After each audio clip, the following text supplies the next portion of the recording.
İslam'ı, Kur'an'ı, başörtüsünü bu memleketten tamamen silmek isteyenler Ayasofya'yı kapattılar. Ayasofya'daki hilallerin yerine haçları diktiler. Fatih Sultan Mehmet dedemizin Ayasofya'yı kapatan, ahirette rahat yüzü görmesin, Ayasofya'nın kapatılmasına rıza gösteren Müslümanlar da ahirette rahat yüzü görmesin diye vasiyet etmesine rağmen Ayasofya'yı kapattılar. Şimdi ben buradan Ayasofya'yı kapatanlara sesleniyorum. Biz Filistin'i satmadığı için devirdiğiniz Sultan Abdülhamit Han'ın torunlarıyız.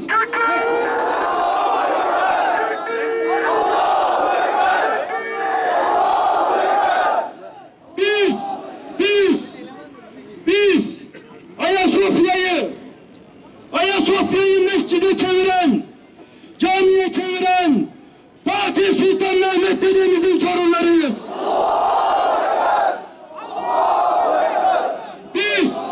Biz İstiklal mahkemelerinde açtığımız İskilipli Hatun Efendilerin, şehzadelerin torunlarıyız. Bismillahirrahmanirrahim.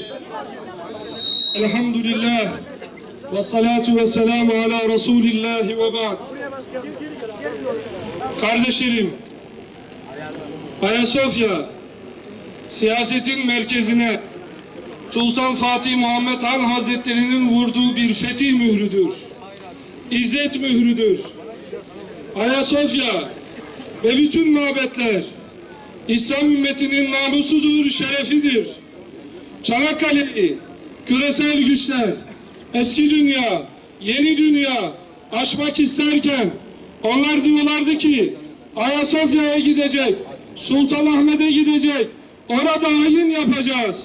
Mehmet Akif de değmesin mabedimin göğsüne namahrem eli diyordu. Ayasofya açılacak ki onun minberindeki, mihrabındaki namahrem eller kırılacak.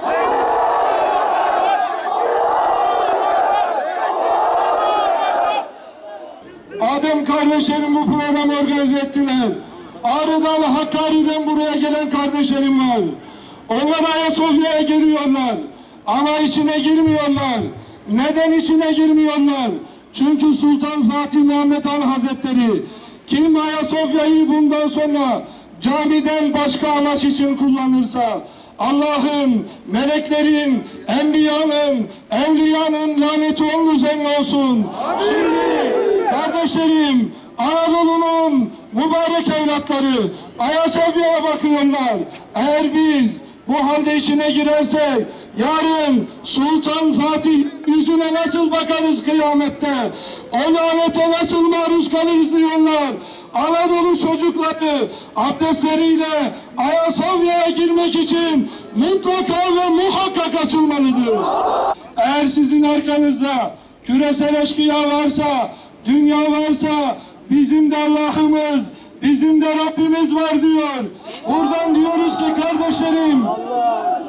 kardeşlerim, bütün Muhammed Mürsileri idamla yargılasalar, bütün ezanları sustursalar, bütün Müslümanları dar ağacına gönderseler, Allah'ın nurunu söndüremeyecekler.